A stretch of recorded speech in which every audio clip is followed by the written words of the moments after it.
Studies show that working parents are paying, on average, about as much for child care as they would on college tuition. And for some, quality child care centers are just simply out of reach. A program meant to change all of that is now at risk of getting wiped out. WDSU's Jennifer Crockett live now in Algiers with what educators in New Orleans and Jefferson Parish are doing to protect that money.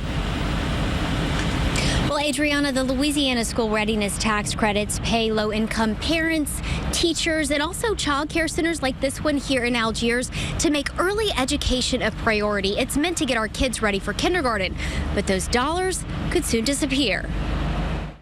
Let's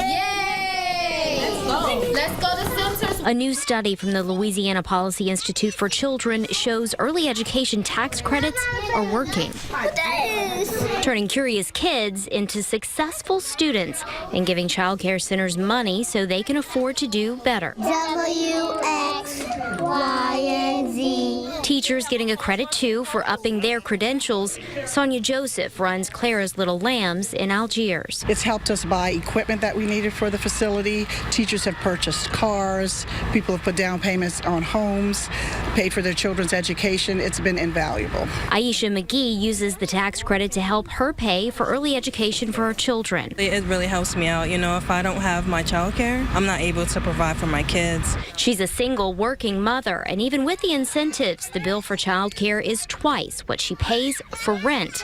Without it, she says she might not be able to afford to work at all.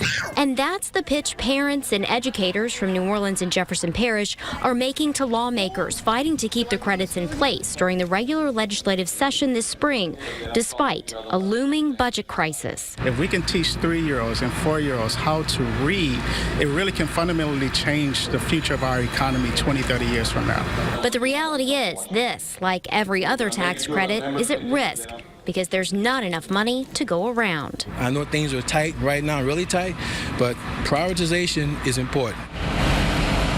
But so far, the money has not followed those priorities. Since this tax credit has been in place, other child care assistance in the state has actually dropped, leaving less money on the table for those legislators to consider this spring. Reporting in Algiers, I'm Jennifer Crockett, WDSU News.